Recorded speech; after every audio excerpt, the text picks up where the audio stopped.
And you mentioned earlier that you first acted semi-professionally Yeah. or community-wise here in San Francisco. Yes. What happened? What was that? I moved here in San Francisco in 1991, and as you know, a foolish 21-year-old is, I decided to get a headshot together and a resume, and I met with some sort of coach, and she said you should just start auditioning for everything, even while you're taking classes. So I signed up for a class, and then I started auditioning, and I got like the third job that I auditioned for, which was at the New Conservatory Theater, Wow. in their school touring production of The Inner Circle. In terms of your process, real quickly, because I want Yeah. to get into the show you're doing now, Yes. there's method acting, Yeah. there's internal, there's external, Yeah. there's how do you put a piece together? Do you have a process that you use in putting a role together? I think my process changes per show, per role. I think every role I approach in a very different way. Sometimes I may start out, like when I was doing Romeo and Juliet at Shakespeare Santa Cruz, for some reason I was playing Mercutio, and I felt like I needed to do a collage to really figure him out, with the things that may have gone on in his mind. Sometimes I just, my research is very, I'm such, that's where the nerd in me is. I research like crazy. Okay. I just performed this role on Broadway. I'm Passing Strange, and my character talks about, I played this closet choir director, and he talks about all these, he has these high images and thoughts and the things that he's very inspired by, these very European ideals. And so basically I researched everything that he would, Wow. about Al Camus and things like that. I would read, read The Stranger, you name it. And so I'm very research based in that way, and then I do a lot of technical work in terms of physical work in terms of I'm a very physical actor, so Okay. I believe that every character that I play I must know how their fingers move and how they breathe and where they place their voice. Wonderful. You know what I mean? Things Sure, like that. So, sure, it's very different with sure. each one, but the basis of them are the same. That I really try to find, and I really try to find the soul Yes. of them. You know what I mean? And really try to love them, no matter Unconditionally. unconditionally. Yeah. Okay, good. Now let's go to what you're working on now. Okay. So the piece that you're working on now is entitled, A Boy and His Soul. and this is an original piece that you wrote. Yes, it And is. you're performing. Yes. So tell us a little bit about A Boy and His Soul. A Boy and His Soul is a solo play with music, and it's a play that is a sort of a play that I believe I wrote for. I think I wrote it for people in their 30s. It's a glance backwards, I believe. It's a sort of, I think, a second coming of age story. I think coming into manhood again, but also while your parents are aging, while your neighborhood that you came from may have is changing. When you're and I think, and it's about soul music, because I think soul music is the catalyst for the entire piece, and just how my story relates, with soul music. Like everyone has a soundtrack, I believe, to their lives, and this is just mine, and I invite people to explore their own as well. Okay, that's wonderful. Yeah. We're here with Colman Domingo here at AfroSolo TV, having a wonderful interview. Colman is going to be performing at the Thick House this weekend and next weekend, and we'll talk a little bit more about that. I'm Thomas Simpson, the founder and artistic director of AfroSolo. So Colman, let's go back a little bit and talk a little bit more about A Boy and His Soul. Where did you develop it? I developed it in New York at this place called the 55 Bar. It was a place where I was actually bartending, and the 55 Bar is a legendary jazz institution. And I would basically, the owner asked me if I wanted to do something on Sunday afternoons. I said, hey, I can use the little bar to do something, and I started journaling actually, and writing these short pieces about relationship of soul music and family. And so basically I would develop it by putting up a few of the pieces every week and getting some feedback. Wow. And then putting up a few, and then eventually getting some dramaturgical support. And then I realized I didn't know exactly what I was writing just yet, but then it developed into a solo play. And also it developed into a solo play because this may be a hard thing to say, but most of the time for me it's hard for me to watch solo pieces because I'm not quite sure. I have so many questions, like, well, why must this be a solo? What is the urgency of it, and why must it be told in a solo form?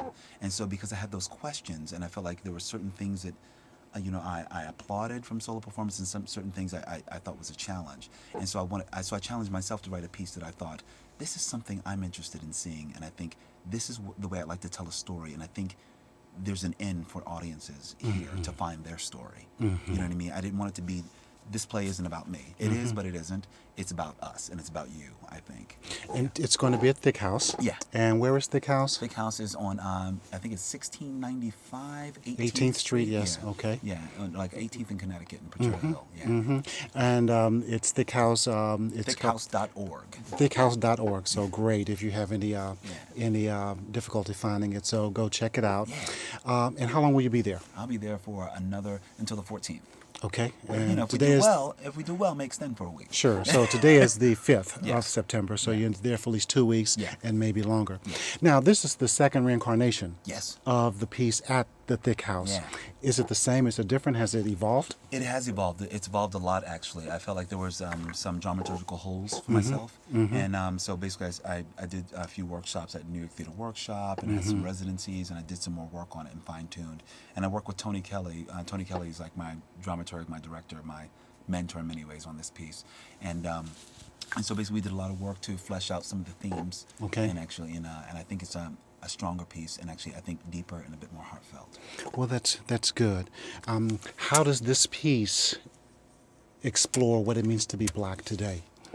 I think it's a fantastic exploration. I think because I feel like I personally don't see a lot of stories about an inner city family with so much love and acceptance, even with the challenges that are thrown their way. And I think it's important for me to just I think about families coming together and continue to help whatever I can do as a human being and with my creativity to try to bridge the gap of gender, of race, of you name it, but especially with family, and especially when it comes to, I just have this strong need to see how we can come together as a community. Well, AfroSolo's theme this year was around resilience. Okay. Resilience, Yeah. my culture, my people, me. Yeah. So it sort of fits right in with what Absolutely. we were doing, which Yes. is wonderful. Absolutely. Now, you said it has several different themes. Yes. It also has a partially a gay theme. Yes. Can you talk a little bit about that? Absolutely. The themes of this are truly about soul music and the changing face of a family, and also it's the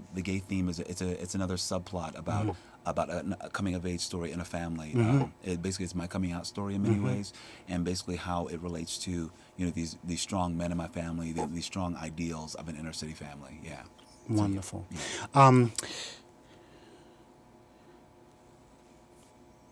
Tell us, in terms of your having lived here and having lived in New York, the experience of being an actor in the Bay Area as opposed to being an actor in New York. Yeah. Are there some differences that you've discovered? There are. I think, although things have gone so well for me in New York, and people embrace me and what I do in New York. I find in San Francisco, I was embraced even more so, and really challenged to actually be all that I can be, and actually do things regardless of race, regardless of age, you name it.